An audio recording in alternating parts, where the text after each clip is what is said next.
Hi ವಿದ್ಯಾರ್ಥಿಗಳೇ, ಎಲ್ಲರೂ ಕೂಡ ನನ್ನ ಚಾನಲ್ಗೆ ಸ್ವಾಗತ ಹೇಳ್ತಾ ನೋಡಿ, ದ್ವಿತೀಯ PUC ಘಟಕ ಪರೀಕ್ಷೆ 2 ಅರ್ಥಶಾಸ್ತ್ರಕ್ಕೆ ಸಂಬಂಧಪಡುವಂಥ ಎರಡನೇ ಒಂದು LBA ಪ್ರಶ್ನೆ ಪತ್ರಿಕೆ ಈ ಒಂದು ವಿಡಿಯೋದಲ್ಲಿ ಕೊಡ್ತಾ ಇದ್ದೇನೆ. ಬನ್ನಿ, ಅಂಕಗಳು 30 ಅಂದರೆ ಘಟಕ ಪರೀಕ್ಷೆ 2ರ ಒಂದು ಪ್ರಶ್ನೆ ಪತ್ರಿಕೆ LBA.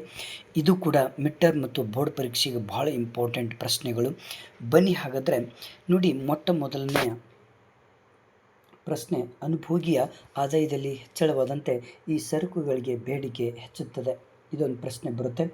ಒಂದು ಸರಳ ರೇಖಾ ಬೇಡಿಕೆ ರೇಖೆಯ ಮೇಲೆ ಬೇಡಿಕೆ ಸ್ಥಿತಿಸ್ಥಾಪಕತ್ವದ ವಿವಿಧ ಬಿಂದುಗಳು ಈ ನಡುವೆ ಇರುತ್ತದೆ.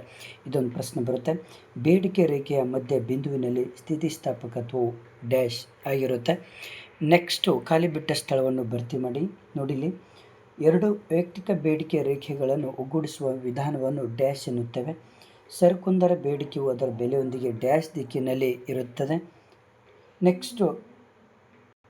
ನೆಕ್ಸ್ಟ್ ಬಂದ್ಬಿಟ್ಟು ಆರನೇದು, ಅನುಭೋಗಿ ಆದಾಯದ ಹೆಚ್ಚಾದಂತೆ ಒಂದು ಕೆಳದರ್ಜೆಯ ಸರಕುಗಳ ಬೇಡಿಕೆ ರೇಖೆಯು ಡ್ಯಾಶ್ ಭಾಗಕ್ಕೆ ಪಲ್ಲಟಗೊಳ್ಳುತ್ತದೆ. ಇದೊಂದು ಕೂಡ ಮೋಸ್ಟ್ ಇಂಪಾರ್ಟೆಂಟ್ ಪ್ರಶ್ನೆ.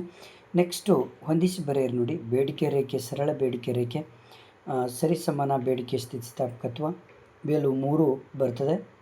ಅದರ ಅಪೋಸಿಟ್ 3 ಇಲ್ಲಿ ಆಪ್ಷನ್ಸ್ಗಳನ್ನು ಕೊಟ್ಟಿರ್ತಾರೆ, ನೀವು ಹೊಂದಿಸಿ ಬರೀಬೇಕಾಗುತ್ತೆ.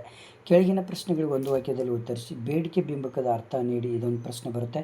ಇಬ್ಬರು ಅನುಭೋಗಿಗಳ ಬೇಡಿಕೆ ರೇಖೆಗಳು ಕ್ರಮವಾಗಿ D1 open bracket P close bracket = 10 - P. ಇದು ಈ ಮಾರುಕಟ್ಟೆ ಬೇಡಿಕೆಯನ್ನು ಕಂಡುಹಿಡಿಯಿರಿ ಅಂತ ಹೇಳ್ತಾರೆ. ಇದೊಂದು ಬರುತ್ತೆ. ಭಾಗ B ನೋಡಿ, ಕೆಳದರ್ಜೆ ಸರಕುಗಳು ಎಂದರೇನು, ಉದಾಹರಣೆ ಕೊಡಿ. ಇದೊಂದು ಪ್ರಶ್ನೆ. ಬೆಲೆ ಬೇಡಿಕೆ ಸ್ಥಿತಿಸ್ಥಾಪಕತ್ವ ಎಂದರೇನು, ಸೂತ್ರ ಬರೆಯಿರಿ. ಇದೊಂದು ಪ್ರಶ್ನೆ ಬರುತ್ತೆ. ನೆಕ್ಸ್ಟ್ ಬಂದ್ಬಿಟ್ಟು ಇಲ್ಲಿ ನೋಡಿ, ಒಂದು ಮಾರುಕಟ್ಟೆಯಲ್ಲಿ ಇಬ್ಬರು ಅನುಭೋಗಿಗಳಿದ್ದಾರೆ ಎಂದು ಪರಿಗಣಿಸಿ. ಬೆಲೆಯ ವಿವಿಧ ಮಟ್ಟದಲ್ಲಿ ಒಂದು ಸರಕಿಗೆ ಬೇಡಿಕೆಯನ್ನು ಕೆಳಗಿನಂತೆ ನೀಡಲಾಗಿದೆ. ಸರಕಿನ ಮಾರುಕಟ್ಟೆ ಬೇಡಿಕೆಯನ್ನು ಲೆಕ್ಕ ಮಾಡಿ. ಅಂದರೆ D1 ಮತ್ತು D2 ಕೊಟ್ಟಿರ್ತಾರೆ. ಮಾರುಕಟ್ಟೆ ಬೇಡಿಕೆಯನ್ನು ಕಂಡುಹಿಡಬೇಕಾಗುತ್ತೆ. ಭಾಳ ಸಿಂಪಲ್ ಇದೆ. ಇವೆರಡನ್ನು ಪ್ಲಸ್ ಮಾಡಿದರೆ ಇಲ್ಲಿ ಆನ್ಸರ್ ಸಿಗುತ್ತೆ. ನೆಕ್ಸ್ಟ್, ಬದಲಿ ಸರಕು ಮತ್ತು ಪೂರಕ ಸರಕುಗಳ ನಡುವಿನ ವ್ಯತ್ಯಾಸ ಬರೆಯಿರಿ ಅಂತ ಹೇಳ್ತಾರೆ.